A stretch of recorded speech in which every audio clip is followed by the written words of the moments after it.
चलिए आपका पहला मंच है। आज मंत्री जी आपके गीत को सुनने के लिए आपको नंबर दिए हैं। गुरुजी जैसे बजाओ तुम नीचे बजा दो।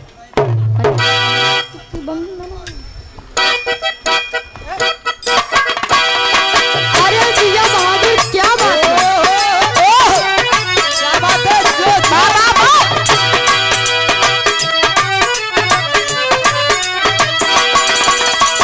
अरे जिया बहादुर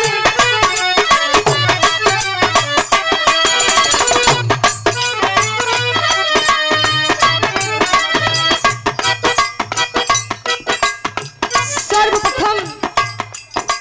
इस पावन पवित्र ऐतिहासिक धरा को नमन करते हुए यहाँ पर उपस्थित आप बूढ़ बुजुर्ग पिता तुल्य हमारे बड़े भाई मंच पर मंचासीन आप हमारे गुरुजन गायक एवं गायिका और मुख्य अतिथि महोदय जी। हम गायिका रुचि यादव प्रतापगढ़ की धरती से आप सबके बीच में गोड़ छू के पैलगी करते हैं। आप हमारे गुरु माता जी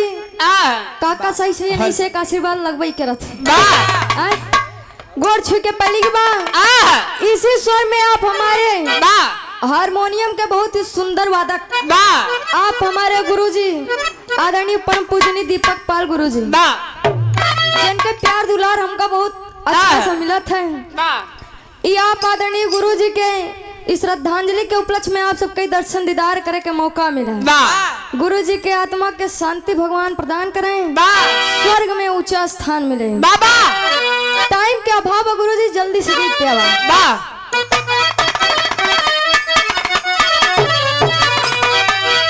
तर्ज से बढ़िया गुरुजी फर्ज में लिखे का अरे कहवा परई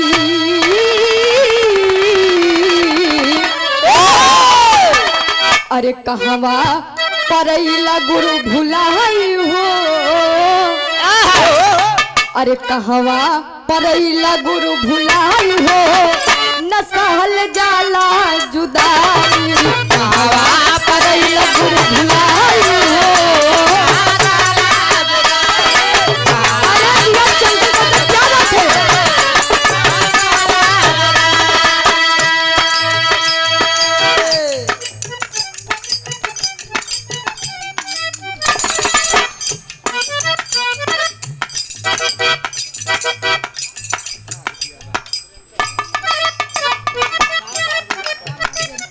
आप आदरणीय परम पूजनीय परम श्रद्धेय इस भाव को समझते हुए आप हमारे गुरु तुल्य या कहा दादा तुल्य रिश्ता जोड़े ज्यादा बढ़िया है काका या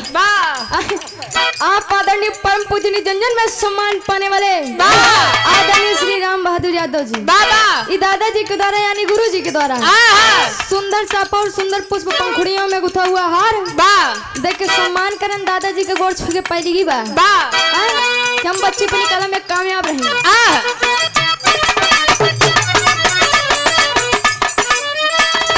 कहवा परैला गुरु भुलाई हो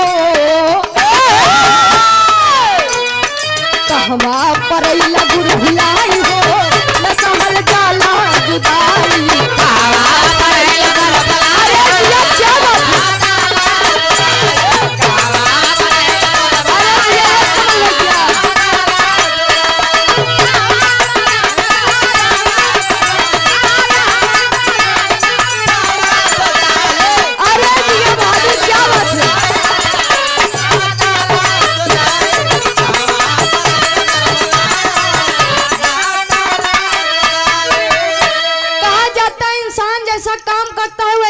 होता है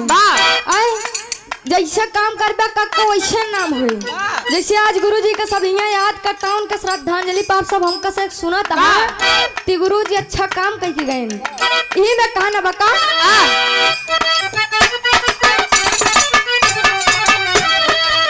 तो हरी प्रीतिया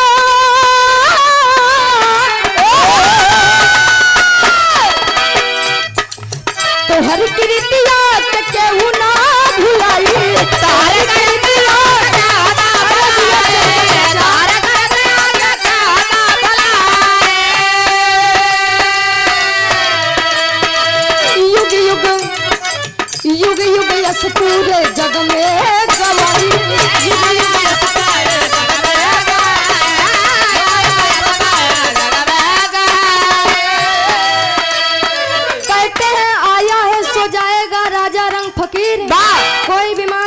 चले कोई बंधा जात जंजे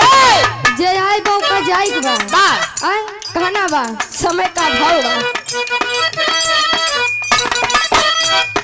कमी न तो हरी पुराई हो गुरुजी कमी न तो हरी पुराई हो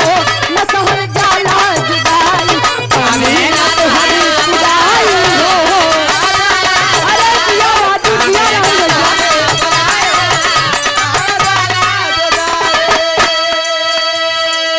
कहते हैं सावनी गुजर जाने पर बा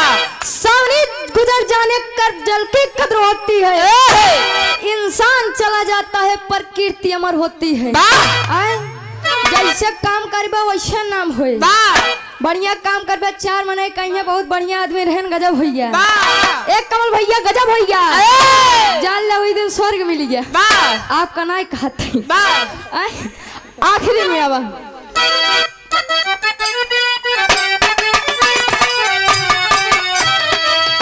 आई जाता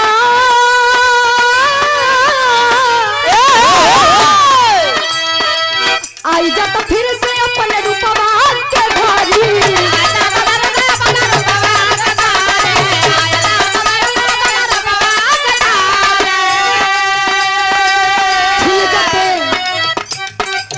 खिल जाता बिरहा के फूल फूलवारी खिल जाता बिरहा